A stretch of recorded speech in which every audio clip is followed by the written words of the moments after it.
I'm John Davis, and this is Motor Week. Join us for a test of Toyota's all-new and greatly refined Tundra pickup. Pat Goss helps us resist rust. Greg Carlos takes us to a Boxster celebration 25 years in the making. Then it's off to the paces with Jaguar's F-Pace Ute. So come drive with us next.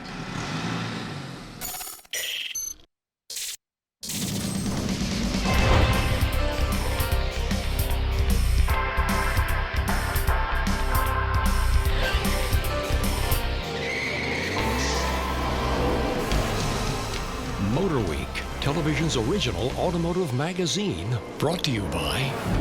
For more than 30 years, Lucas Oil Products has helped people tackle mechanical problems in the automotive, marine, and industrial fields.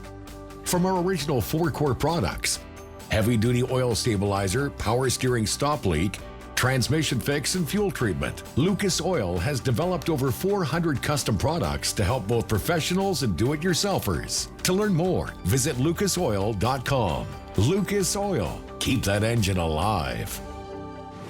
You're shopping for tires online and you have questions. I do. We're TireRack.com and we have answers and tools to help. Like our tire decision guide. It's, take a look. TireRack.com. Find, deliver, install. Competing against the big three when it comes to full-size pickup trucks is anything but easy. But the Toyota Tundra has held its own in the segment for some 20 years now. And with the debut of the all-new third generation, it looks like it's not about to shrink from that fight anytime soon.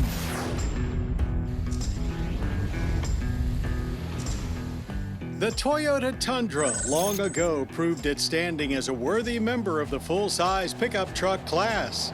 The goal now is to continue to eat away at Big Three dominance, as well as to keep bringing new buyers to the segment. The Tundra is redesigned for 2022 and seems to offer a little something fresh for just about everyone. Truck talk usually begins with what's under the hood. So we'll start there, with Toyota's modern approach that embraces the new rather than the traditional.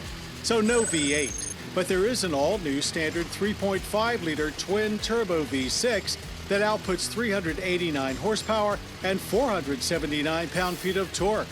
A hybrid upgrade is called iForce Max. It essentially wedges a 36-kilowatt electric motor between that V6 and the 10-speed automatic transmission, upping power to 437 horsepower and 583 pound-feet of torque. It does allow for some slow-speed EV-only driving below 18 miles per hour, but it's actually the standard V6 that achieves the max tow rating of 12,000 pounds, as the hybrid brings additional weight into the equation. There are now 2 tow haul modes, standard for smaller trailers, Tow Haul Plus for when you plan on using the Tundra's full capabilities. Numerous cameras are available, of course, to aid in parking as well as navigate off-road obstacles. If you trace this truck's history back to the T100 days, it gets bigger and bolder looking with each generation. And for 22, Toyota has turned the dial up to 11, trying to out-grill them all with this chrome trim beauty taking up almost the entire front end. Available in 4-door double cab and Crew Max, both handle 5 people with ease. The Crew Max adding an additional 8.3 inches of legroom to the rear seat space. The composite bed is aluminum reinforced and there are 3 lengths available: 5.5-foot short bed, 6.5-foot standard bed, and a full 8-footer, but only for the double cab. The tailgate is 20% lighter than before and power release is standard. Underneath it all, the Tundra sports a new ladder-type frame made of high-strength steel. It's now fully boxed with cross members that are twice as big as before. Upper trims add hydraulic cab mounts. Inside, it's not quite Ram luxurious, but there's plenty of soft materials, as well as some ultra-comfortable leather seats and limited trim. It's also very slick and tech-heavy, with an available 14-inch touchscreen debuting a new audio multimedia with 5 times the previous unit's processing power. Standard screen size is 8 inches, along with an analog gauge cluster that features a 4-inch multi-information display, while the upgrade is this 12-inch TFT panel. To go along with the typical sliding rear window, there are also a few swanky options not usually found in the full-size truck segment, like a panoramic roof and rear sunshade. Available four-wheel drive is Toyota's 4W Demand part-time system with an electronically controlled 2-speed transfer case and automatic limited slip rear. Taking a page from the Ram script, the Tundra's rear suspension moves to a new multi-link coil spring design, while up front is a new double wishbone setup. TRD Pro models get an inch of lift with upgraded Fox shocks. TRDs also get a crawl control feature, which is essentially an off-road specific low-speed version of cruise control, allowing you to just focus on steering while the Tundra maintains speed and controls wheel spin. On pavement, the ride is quite comfortable and not very truck-like at all. Combine that with a good turning radius, and the Tundra makes for a very pleasant daily driver. Government fuel economy ratings are not yet final, but Toyota estimates 18 city, 23 highway, and 20 combined for the standard two-wheel drive V6. No estimates yet for the hybrid. Pricing starts with a rear-wheel drive SR double cab at $37,645 and climbs through various cab and trim configurations into the mid-60s. Four-wheel drive is a $3,000 option. The Tundra will begin rolling into showrooms before year's end, and when it does, it will be better equipped than ever to take on Ford, Ram, and Chevy in the full-size truck battlefield. Though the truth is, it really doesn't need to make huge inroads against them to be highly successful. There are more than enough loyal Toyota buyers out there. And for them, the 2022 Toyota Tundra is everything they want and much more.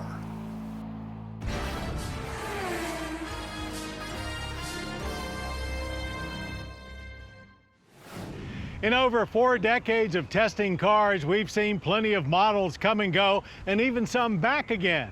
But few were actually the salvation of a brand like the Boxster was for Porsche.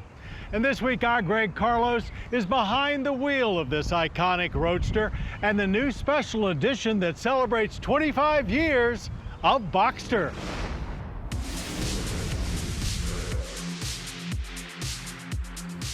When the Boxster first came to the U.S. in 1997 as the basis for the eventual 996 911, it had to live up to the prestige of its classic sibling without taking away too many sales.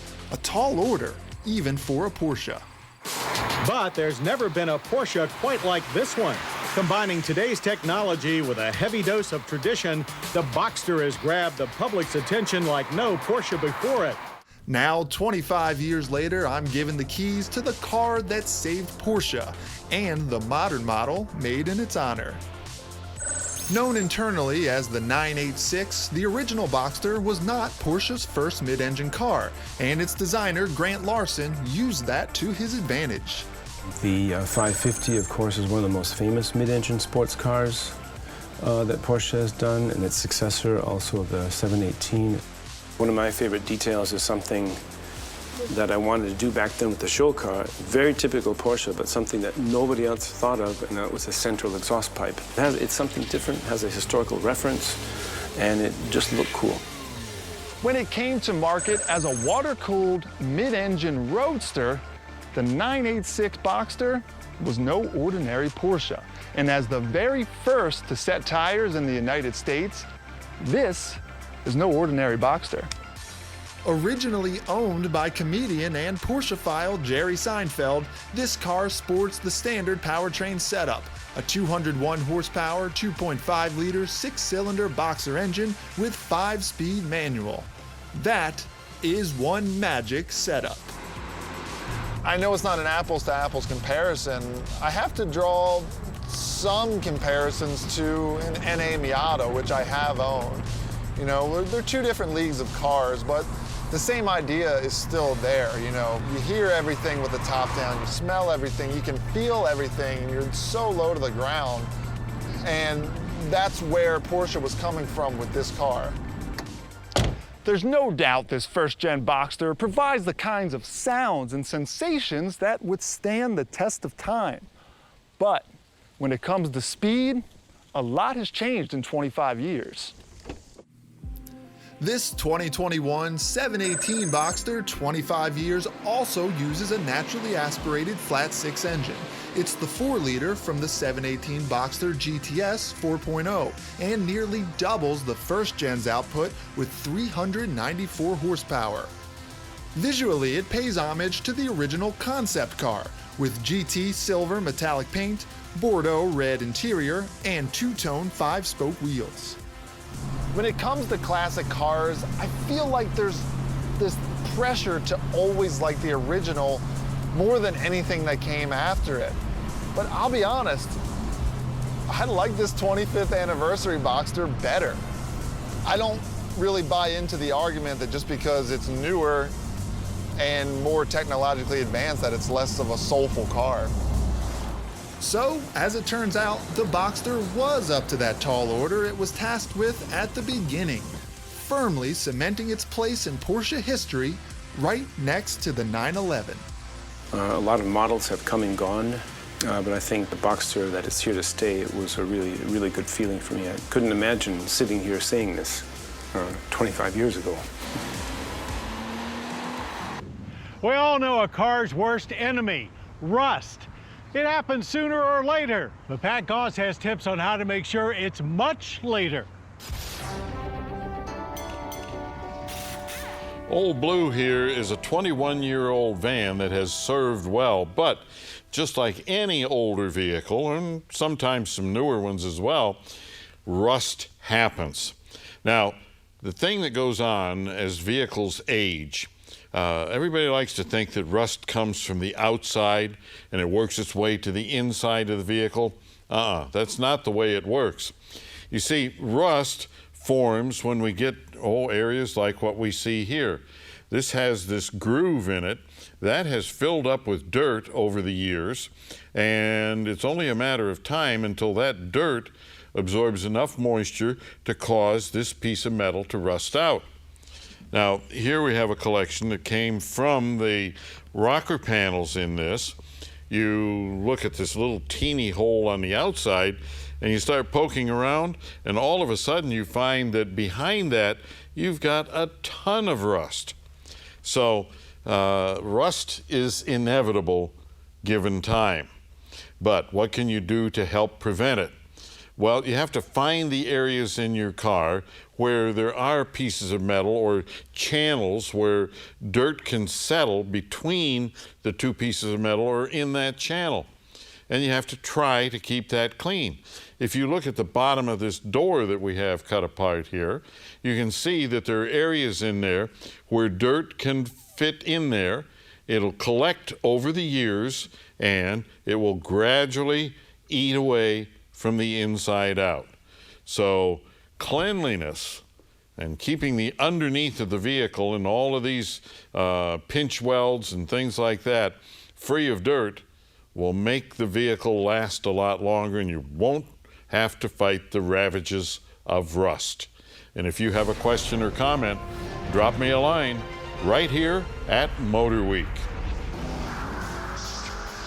After covering a lot of ground during its first 8 months with us, our 2021 Acura TLX luxury sports sedan has settled into more of a commuting role as of late.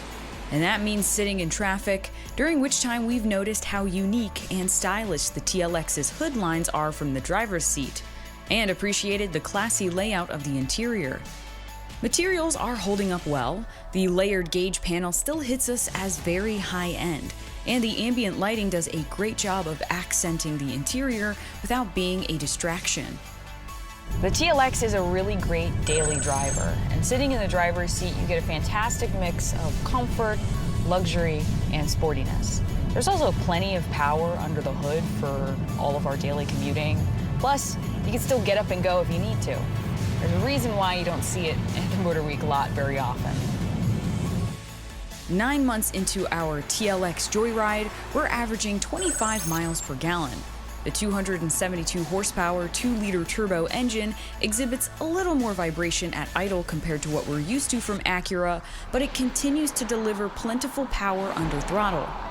With winter in the wings, it's time to check in on our Subaru Crosstrek Mini Ute on the next Motor Week long-term road test update. Now Lauren Morrison has the latest motor news straight from LA. With autumn comes change with falling leaves and new cars at the 2021 LA Auto Show. The Los Angeles Auto Show is back with a reduced roster of established brands flexing their latest innovations, while all new brands jockey to fill any voids. Brands like VinFast, an electric vehicle maker from Vietnam. They showcase two concepts, the mid-size VF E35 with a 301-mile range and the 3-row VF E36 with a 422-mile range. Both may arrive here late next year. Speaking of electrification, Toyota brought the BZ4X, their all-new pure EV SUV with a 250-mile range, all while celebrating 25 years of RAV4 with the 2022 RAV4 SE Hybrid. Kia showed the 2023 Kia Sportage Hybrid SUV with a 226 horsepower turbo powertrain rated at 39 miles per gallon. A plug-in hybrid model is expected later. The 3-row Kia Concept EV9 made an appearance. This all-electric SUV shares the same electric platform as the recently launched EV6. The 2023 Subaru Solterra marks the brand's first global all-electric vehicle.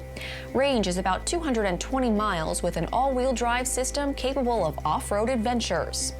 And Nissan brought their own EV SUV, the 2023 Ariya. With a 300-mile range, Nissan is currently accepting reservations as the Ariya should reach consumers by fall 2022. Porsche, always with a great presence in LA, showed their 2022 Taycan GTS sedan, the latest addition to their EV lineup. Not just fast on the street, the GTS is able to charge from 5 to 80% in 22.5 minutes. A new GTS Sport Turismo trim was also announced, mimicking the proportions of the Taycan Cross Turismo. These public debuts came alongside new 718 flagships. The 2022 718 came in GT4 RS and GT4 RS Club Sport. And that does it for this week's Motor News. From diesel to electric, we love getting behind the wheel of just about anything, even if it's just for a quick spin.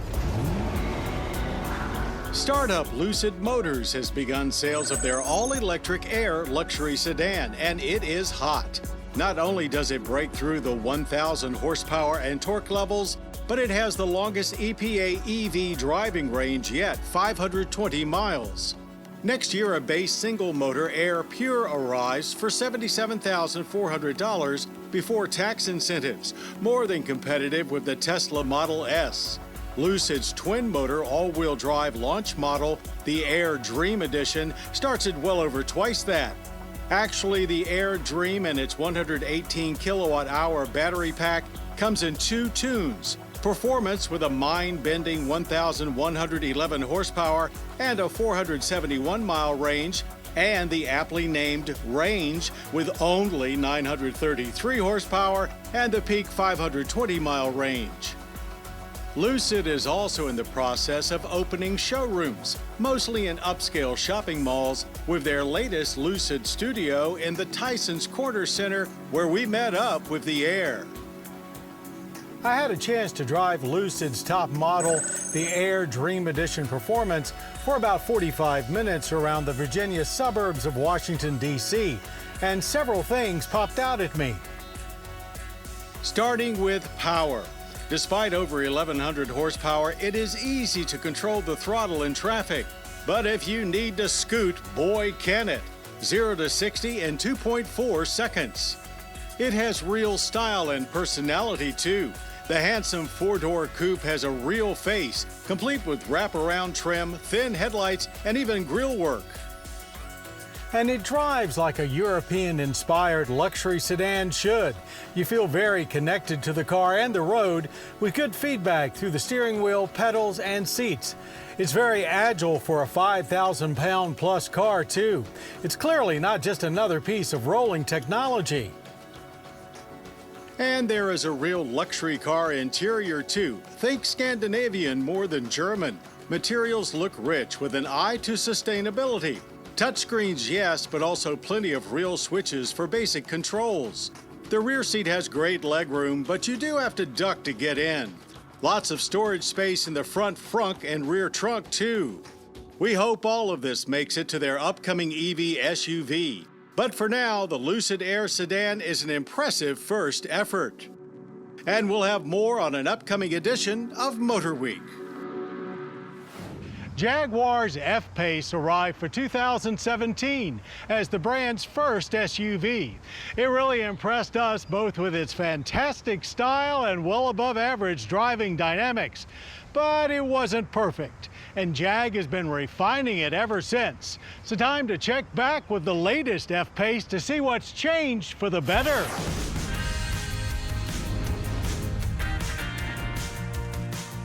Considering the Jaguar was a real latecomer to the luxury SUV party, the stylish F-Pace arrived like it truly belonged, immediately becoming one of the segment's most standout members, winning our 2017 Driver's Choice Award for Best Luxury Utility. Well, things only get better for 2021. It still looks spectacular, but gets gussied up a bit with a more sculpted hood, slimmed-down LED headlights, and larger diamond-detailed grille. New taillights are patterned after the electric I-Paces, and the bumper below has been revised to accommodate the F-Pace's width. Standard engine remains a 246 horsepower 2-liter Turbo 4, dubbed the P250, but replacing the previous supercharged V6 is Jaguar's latest inline 6 that is turbocharged as well as electrified with a 48-volt mild hybrid system. It's available in both a P340 335 horsepower version as well as a P400 395 horsepower version with 406 pound-feet of torque as found here in the R-Dynamic S. All F-Paces come equipped with an 8-speed automatic transmission and all-wheel drive. At the test track, the R-Dynamic S left with a soft launch, but power soon came on like a wrecking ball, throwing us back in the seat and sounding great as we ripped to 60 in 5.4 seconds. It feels faster than that, and it actually used to be, as that's about 0.2 of a second slower than the old supercharged V6, despite 15 additional horsepower. We'll chalk that up to the added weight of the hybrid hardware and to different tuning for the 8-speed automatic. What it loses in quickness, however, it gains in refinement, as that V6 was admittedly a little rough around the edges. We certainly enjoyed the character, but perhaps it was a tad out of place for Jaguar. The engine is now every bit as silky smooth as the rest of the drivetrain, all working together to get us to the end of the quarter mile in 14 seconds at 103 miles per hour. It felt good initially through our cone course, quick turn-ins, lots of grip, but as we pushed harder, the body roll became a little more prevalent, though still less than segment norms. Much like the XF sedan that we tested recently, on which the F-Pace is based, the interior has been dramatically transformed with an all-new dash and center console, along with an upgrade for all materials. JAG's latest 11.4-inch PV Pro curved glass touchscreen is encased in a new magnesium alloy surround and sits proudly within easy reach in front of the dash. Pricing starts at $51,145, with quite a step up from there to the R-Dynamic S, which begins at $66,350. So, with a huge boost in refinement to go along with the noteworthy style and performance it already had going for it, the much improved 2021 Jaguar F-Pace now fully aligns itself with the rest of the recent crop of JAGs that we've tested, giving luxury buyers a unique option to stand out from the crowd. And that's our show. I hope you enjoyed it. Now, for more Motor Week, including daily news updates, podcasts, and even complete episodes, cruise on over to pbs.org/motorweek. And I hope you'll join us next time when we skate around town in Audi's latest SQ8, then cruise around in a compact VW that puts the U in sport utility. Pat Goss has tips on how to keep your cats in the bag. Then it's a field trip to see the future of biodiesel production, plus another round of quick spin. Till then, I'm John Davis. We'll see you right here on Motor Week. To learn more about Motor Week, television's original automotive magazine, visit pbs.org/motorweek. To order a DVD of this program, call 1-800-873-6154. Motor Week has been brought to you by... For more than 30 years, Lucas Oil Products has helped people tackle mechanical problems in the automotive, marine, and industrial fields. From our original 4-core products, heavy-duty oil stabilizer, power steering stop leak, transmission fix, and fuel treatment, Lucas Oil has developed over 400 custom products to help both professionals and do-it-yourselfers. To learn more, visit lucasoil.com. Lucas Oil. Keep that engine alive. You're shopping for tires online and you have questions. I do. We're TireRack.com and we have answers and tools to help. Like our tire decision guide. It's, take a look. TireRack.com. Find, deliver, install.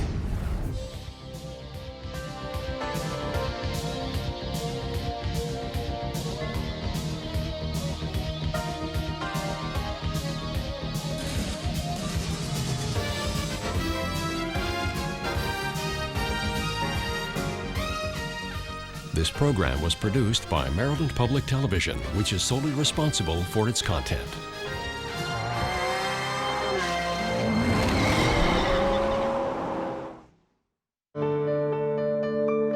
You're watching PBS.